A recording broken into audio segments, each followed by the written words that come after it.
belajar, mari kita berdoa. Dalam nama Bapa, Putra, dan Roh Kudus, amin. Allah Bapa yang Maha Kuasa, kami panjatkan puji dan syukur kepadamu di pagi hari ini. Engkau telah memberikan kami kesehatan dan hari yang cerah. Bapa, sebentar lagi kami akan belajar. Berkatilah kami supaya ilmu-ilmu yang kami dapatkan bisa kami terapkan di kehidupan kami. Bapa, ini adalah doa yang kami sampaikan kepadamu. Semua doa ini kami mohon dengan perantaraan Tuhan Yesus Kristus kami. Amin. Terima kasih atas waktunya sudah membawa kita di dalam doa pembukaan. Nah, apa resepsi kita pada hari ini, yaitu kalian ulangi, aku diberkati, ya. 1, 2, 3, aku diberkati. Lebih semangat lagi. 1, 2, 3. Aku diberkati. Sebelum kita memulai pertemuan kita pada hari ini, Ibu minta kalian atau untuk mengingat kembali materi kita minggu lalu tentang apa? Membangun hidup yang bermartabat. Nah, poin-poin dalam membangun hidup yang bermartabat itu apa? Pada minggu lalu sudah Ibu jelaskan, yaitu pertama tentang membangun budaya kasih. Kedua, hidup itu milik Allah. Ketiga, menjaga gaya hidup sehat, ya. Nah, pada hari ini kita akan mendalami materi tentang budaya kasih. Nah, budaya kasih itu yaitu seperti kalian lihat di sini, kompetensi dasarnya ada, dan bisa lihat di atas ini ya. Nah, bisa kalian baca, peserta mampu memahami makna pengembangan budaya kasih dan pada akhirnya dapat menjadi agen dalam pengembangan orang hidup Kristiani di dalam masyarakat. Itu indikatornya. Peserta didik mampu menyadari pentingnya mengembangkan budaya kasih. Kedua, peserta didik mampu menjelaskan kasus-kasus yang bertentangan dengan budaya kasih kekerasan seperti bullying di sekitar kita. Tiga, peserta didik mampu menjelaskan budaya kasih berdasarkan kitab suci. Pada Injil Matius bab 26 ayat 47 sampai 36. Selanjutnya, peserta didik mampu menghayati dan merumuskan cara mengatasi kekerasan menjadi budaya kasih. Nah, inilah yang akan kita bahas dalam pembelajaran pada hari ini. Nah, sekarang tujuan dari pembelajaran tentang budaya kasih yaitu kalian diharapkan dan mampu, atau peserta didik diharapkan dan mampu memahami, menyadari bahwa hidup itu milik Allah, dan pada akhirnya dapat menjadi agen atau bahwa budaya kasih itu harus dikembangkan sehingga dapat menjadi agen dalam perkembangan hidup di lingkungan masyarakat. Nah, ini dia. Nah, sekarang bisa kalian perhatikan di sini. Nah, bentuk-bentuk kekerasan yang harus dihindari untuk mengupayakan hidup yang bermartabat. Contohnya, 1, apa? Coba dibaca. Yang kedua, itu ketiga, ya, kekerasan seksual yang menjadi kekerasan. Selanjutnya, nah di sini di dalam kitab suci pada Injil Matius bab 26 ayat 47 sampai 56 mengajarkan kita untuk selalu berbuat kasih. Mungkin kalian bisa buka di dalam HP kalian tentang Injil, bacaan kitab suci tentang apa pada Injil Matius bab 26 ayat 47 sampai 56. Mungkin bisa kalian buka di HP.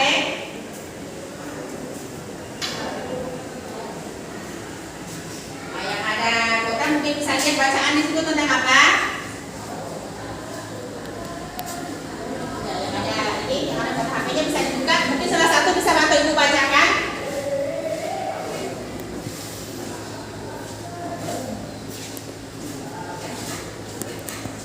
Ya, salah satu Ibu bacakan. Siapa yang sudah dapat? bab 26 ayat 47 sampai 56. Matius bab 26 ayat 47 sampai 56. Glenn, sudah dapat? Sudah dapat? Bantu Ibu baca, Glenn. Yang lain silakan mendengar. Nanti Ibu akan memberikan pertanyaan.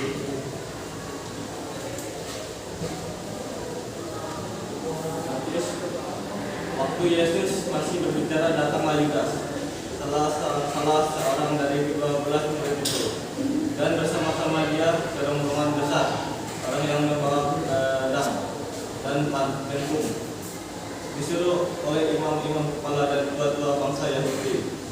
Orang yang menyerahkan dia telah memberitahukan tanda ini kepada mereka. Orang yang akan mencium itulah dia, tangkaplah dia. Dan segera ia maju mendapatkan Yesus dan berkata, "Salam Nabi." Lalu mencium dia.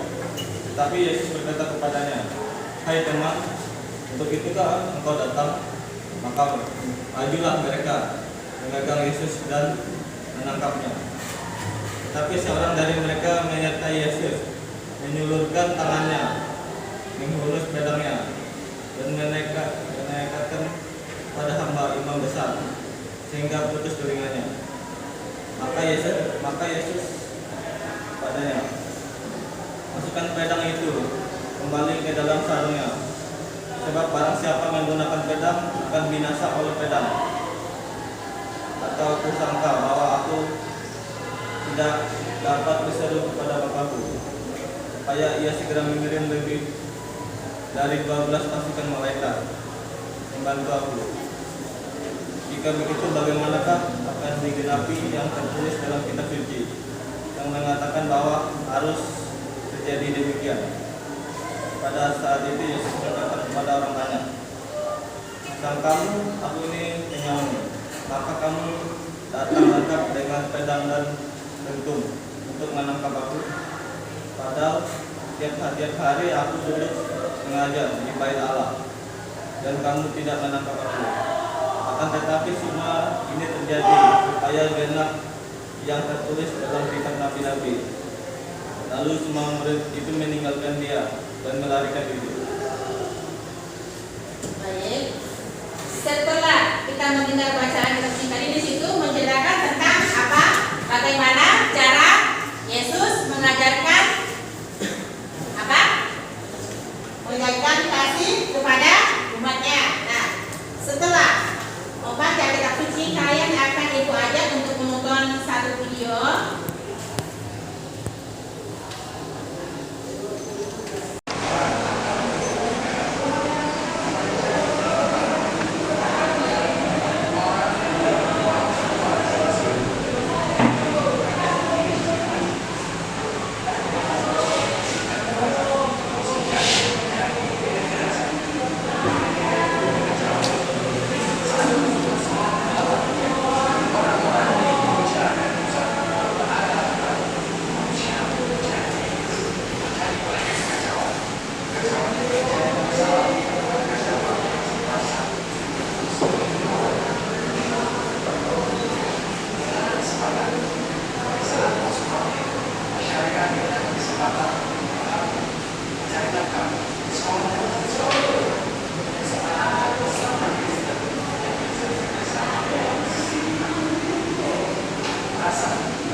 Sudah lihat kan videonya tadi kan? Video ini membahas atau menceritakan tentang apa? Tentang apa? Kekerasan. Nah, di situ terjadi apa-apa yang kalian lihat di dalam video itu, apa-apa yang terjadi? Ya, lagi. Nah, apalagi selain pembulian? Nah, setelah kita melihat video tadi yang bisa menunjukkan di depan, ada 6 contoh sikap kasih sayang dalam kehidupan sehari-hari. Coba ibu mau tanya, ibu apa saja yang pernah kamu lakukan dalam kehidupan sehari-hari untuk menerapkan budaya kasih? Coba. Mendukung saudara yang sedang sakit, menghibur teman yang sedang sakit, membantu orang tua melakukan pekerjaan rumah, itu berpartisipasi kerjasama di lingkungan masyarakat, membantu memberikan pertolongan kepada mereka yang membutuhkan pertolongan kita, saling menghormati sesama teman-teman sekolah dan guru-guru. Nah, sekarang siapa lagi yang sudah menjalankan sikap kasih dalam keluarga? Mungkin ada yang bisa menjawab lagi. Selain itu, siapa lagi yang mau menjawab atau yang pernah melakukan sikap kasih dalam keluarga? Siapa? Andre, apa yang pernah kamu lakukan di dalam menerapkan sikap kasih dalam keluarga? Menghormati orang tua. Siapa lagi?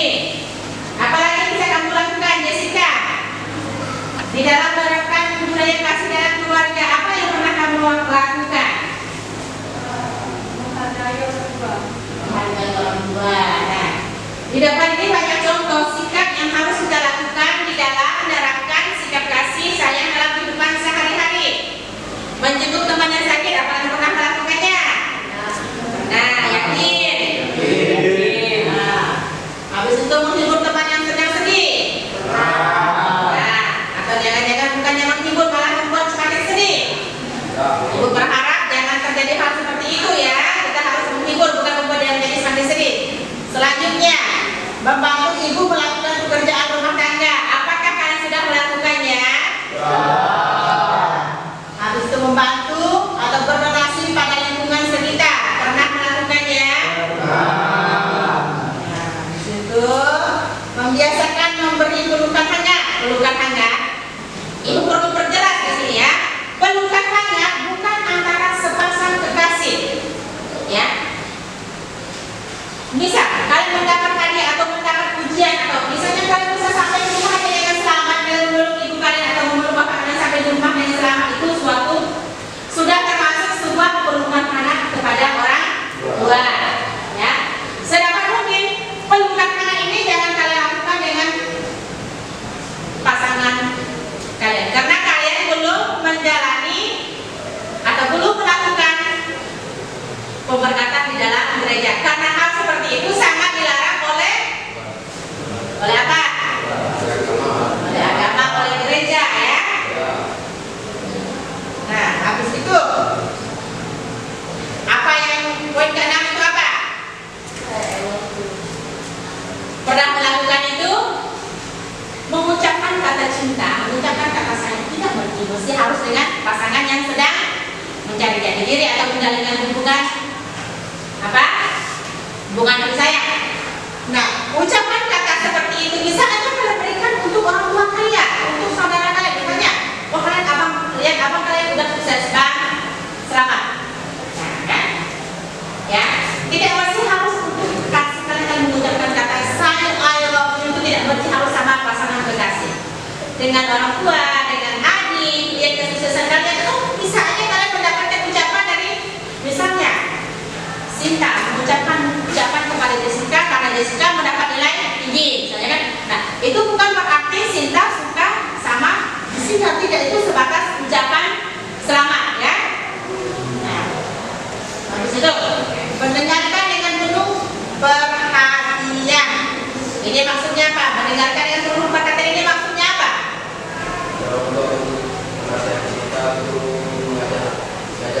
penjelasan baik-baik dan Ya, betul. Ketika orang tua memberi nasihat dalam keluarga, kita jangan langsung menjawab atau nyeletuk bilang oh tidak terima atau langsung berikan atau langsung bahkan langsung pada orang tua aku tidak terima hal seperti ini. Itu tidak boleh dilakukan. Nah, cara menerapkan ketika orang tua memberikan nasihat kepada kita yaitu mendengarkan dengan penuh perhatian. Ya. Nah, 8 memberikan kejutan kecil. Nah, seperti yang Ibu jelaskan tadi, memberikan kejutan kecil tidak harus pada saat acara sudah spesial lahirnya pas ulang tahun atau apa. Dari contoh keberhasilan aja kita memberikan sebuah apa? Kejutan kecil. Misalnya, selamat, aku sampai di sekolah dengan selamat atau syukur aku sampai di sekolah dengan selamat. Syukur aku bisa menyelesaikan ujian akhir semester dengan nilai yang memuaskan. Syukur aku bisa menyelesaikan ujian akhir semester sehingga aku bisa naik kelas walaupun nilainya tidak semaksimal mungkin. Kita patut bersyukur, patut berterima kasih. Sebuah kejutan kecil. Kita sebuah kejutan kecil ini tidak harus kita memberikan atau berharap dari orang lain. Untuk kita bersyukur aja kita sudah termasuk di dalam memberikan kejutan kecil untuk hidup kita sendiri. Nah, misalnya untuk mama atau untuk bapak kalian, kasihkan juga lah kejutan kecil seperti itu ya.